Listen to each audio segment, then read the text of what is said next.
So my name's Vanessa. I'm a principal consultant at Rapid Circle. I consider myself a technologist specialising in the productivity apps. As a bit of background, I've got a history as a SharePoint person. I really don't have, that deep cybersecurity kind of technical knowledge. So what I'll be talking to you about today is more about Purview from an information management perspective. So I wanted to start by talking about information management and security. Now, in my view, in my experience, they've really lived in two different worlds. You have the records managers, the information managers in one part of the business, doing all of their information management-y things, working in SharePoint, that kind of thing. And the cybersecurity team have been in another world. They're taking care of endpoint protections, all of the antivirus, all of that kind of stuff. And it's very much an infrastructure side of things. So they're two different worlds. What I'm going to argue today is that actually we're starting to see a bit of a coming together of those two worlds. Our information protection and the risk about data exfiltration and all of that kind of stuff is becoming front of mind. I mean, if we think about all the Medicare and Optus and what was the latest one? Some finance company. It's all about data that's being leaked. So information and how we manage that information is super, super important. Now, from a context perspective, this number's mind-blowing to me. This is the total number of documents, 1.6 billion documents a day, that are added to M365.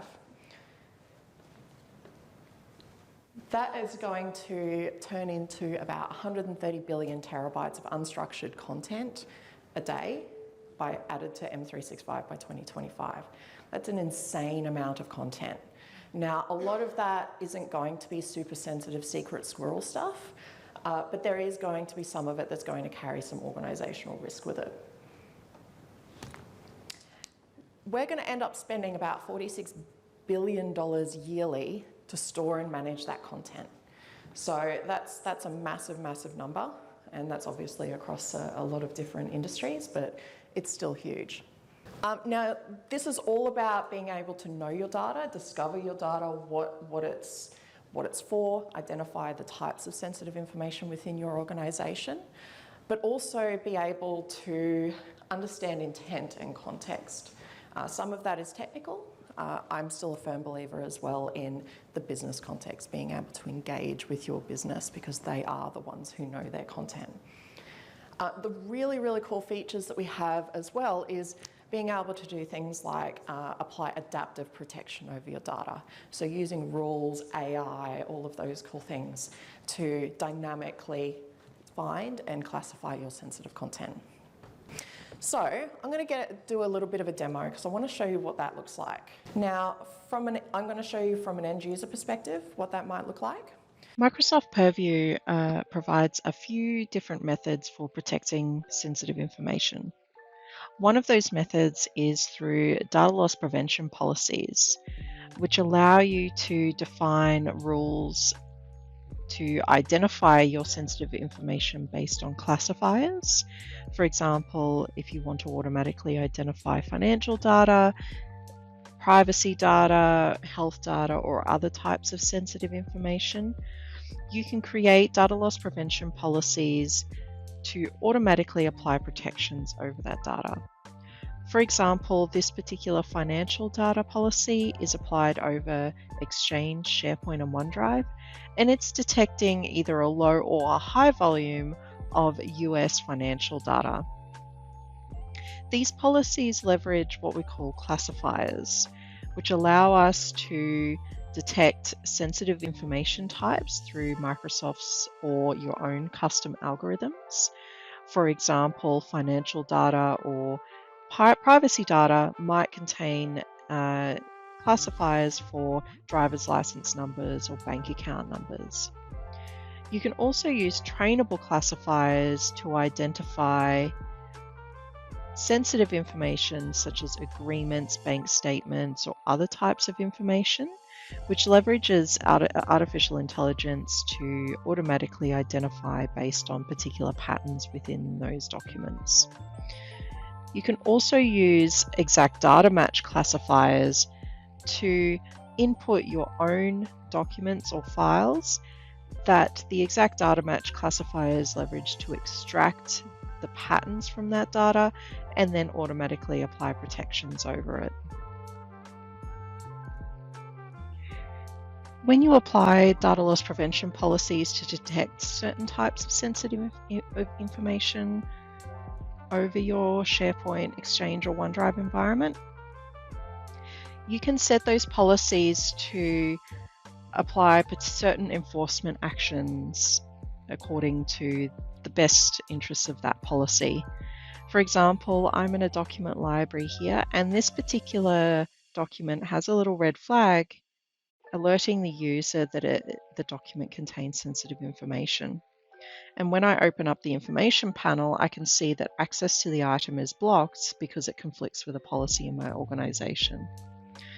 If I view the policy tip, I can see that this document has flagged an EU debit card number in the document, and that it's been shared with people in the organization, and thus access to this document has been blocked.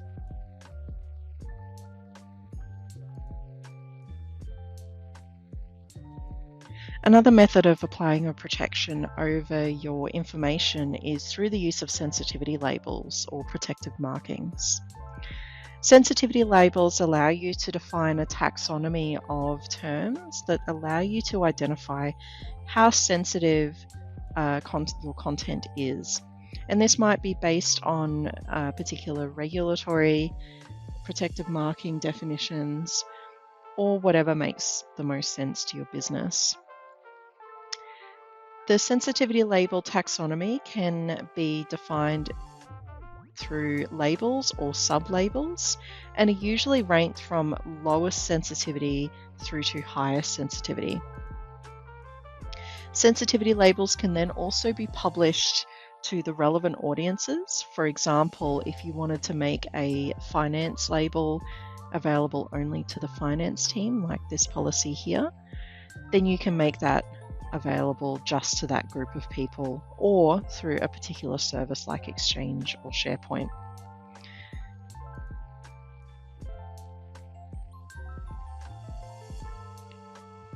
As a user, if I want to manually apply a sensitivity label, it's as simple as applying it in the same way that I would apply any metadata within SharePoint.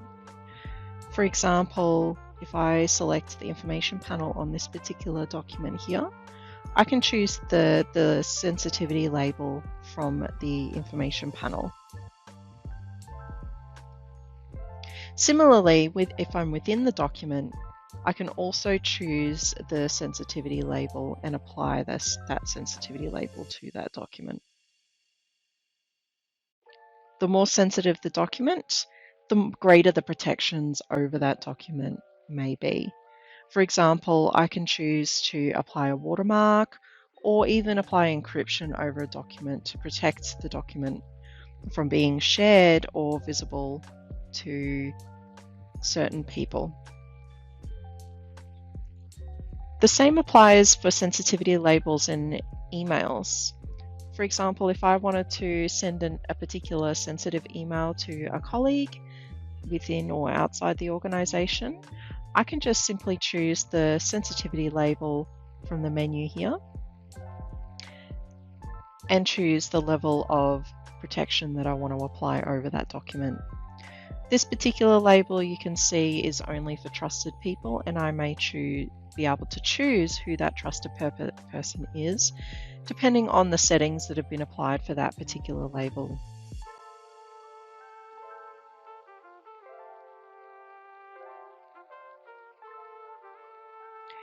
Now, while users could manually label their files, that could be a significant undertaking depending on the amount of content that you have in your environment. There are a few options to make this process easier and automate some of the labeling content that occurs in your tenant, depending on the licensing that you have. One of these options is to leverage the auto-labeling feature in Microsoft Purview to auto-label your content based on the classifiers that I mentioned previously. For example, this auto-labeling policy applies the label of personal over Australian Privacy Act content, such as driver's license numbers or passport numbers. And this is being applied to all content in SharePoint. What this auto-labeling policy will do is find content that contains that sensitive information type, much like data loss prevention policies, but instead will apply a sensitivity label to that content. This could work in conjunction with your data loss prevention policies. Another option for automating some of the labeling of your content is through the use of default labeling within your document libraries. For example, your document libraries within SharePoint could have a default sensitivity label based on the majority of content within that particular library. And this might be different to the default label that you might apply over the tenant. For example, if you had a library for finance, you might find that most or all of the content within those libraries need to be labeled with confidential finance.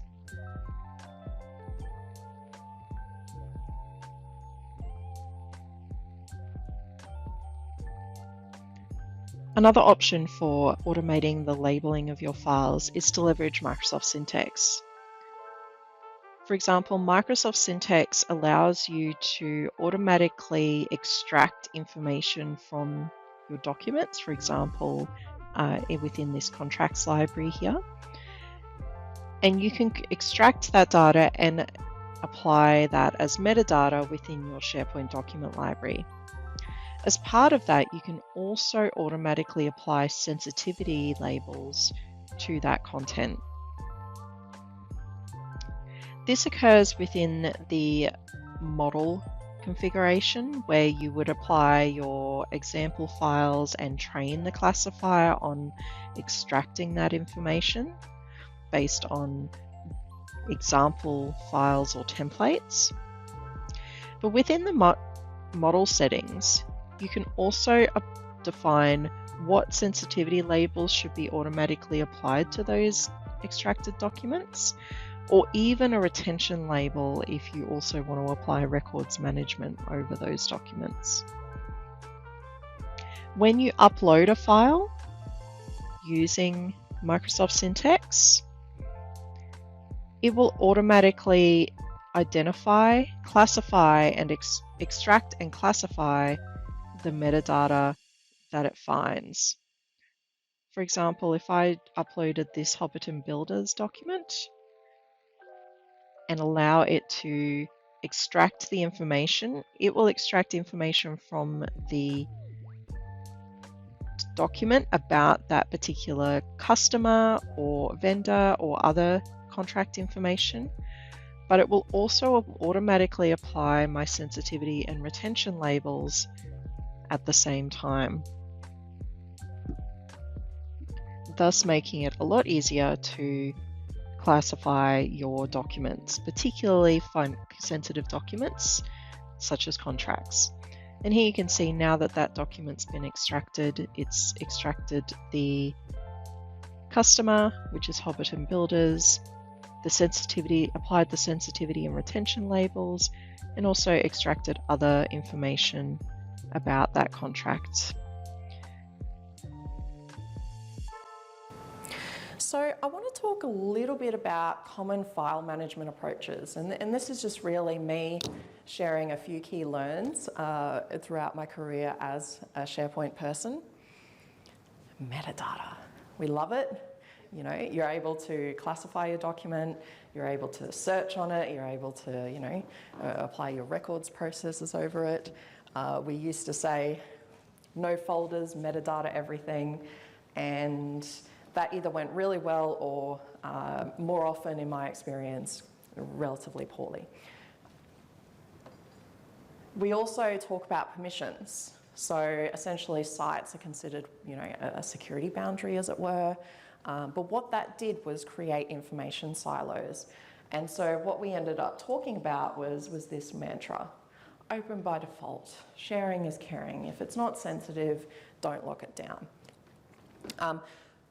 That is great, but it also can result in internal data breaches if the wrong content is uploaded to an open or public SharePoint site. So there's been a couple of newsworthy versions of that, where things like spreadsheets and stuff that with sensitive content uploaded to a SharePoint site, it's shared with everybody, and it ends up in Delve or Copilot, and everybody can see it. And it's also in my mind, it felt to me like it was in conflict with what cybersecurity says. They want to take a zero trust model with their, security. They want to make sure that, you have to be a trusted person to get any privilege. And that kind of, for me, felt like it kind of conflicted with the whole open by default mechanism. So where that led me to go down was more of a nuanced approach where we need to think about tiers of protection. Most of your content isn't going to be sensitive, so it's not going to be open for everything or closed or zero trust for everything. But really we just need to start to think about how can we layer this so that we're protecting the sensitive information, but also not creating undue information silos. So instead what I'm thinking now is let's holistically apply protections to our teams, our SharePoint sites, our Yammer communities, and then apply the protections based on those tiers.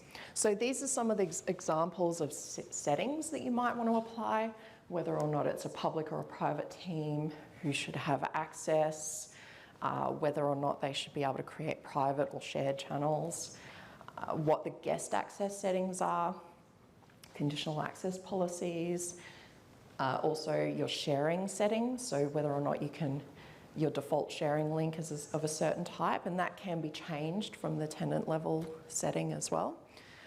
What your site sharing settings are versus your guest access or Teams guest access settings. And you can also tie that back to what I call container level sensitivity labels. So essentially you can apply sensitivity labels at a document level, but you can also apply a sensitivity label to a team or a SharePoint site, and that can inform all of these other settings. So what that might look like is if you've got your tiers of protection, you might have your baseline.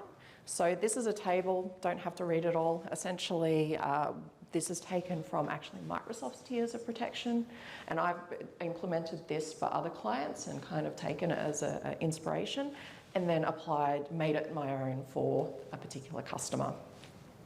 So you might have your baseline tiers, which are public or private. You might not use sensitivity labels, it might be quite permissive. But then your next level tier of sensitive might enforce certain sensitivity labels over the container. It might restrict guest access to a certain level, or it might point site or a bunch of teams or something like that. So we use my contract management process as an example. So we're going to engage with them. We're going to create this whiz-bang SharePoint site and all these workflows that do awesome stuff. So they might need to change whatever those policies are. They might need to provide advice back to the project team and to the cyber team. And essentially what that can mean is we can start to automate our classification at a slightly more granular level than the cyber team or the privacy team would be able to do if they were operating without us. So what I really see is this becoming more of a symbiotic relationship between us as information management folk or project teams or solution developers in conjunction with the cyber team, working with them closely to be able to identify your sensitive content and put protections over it.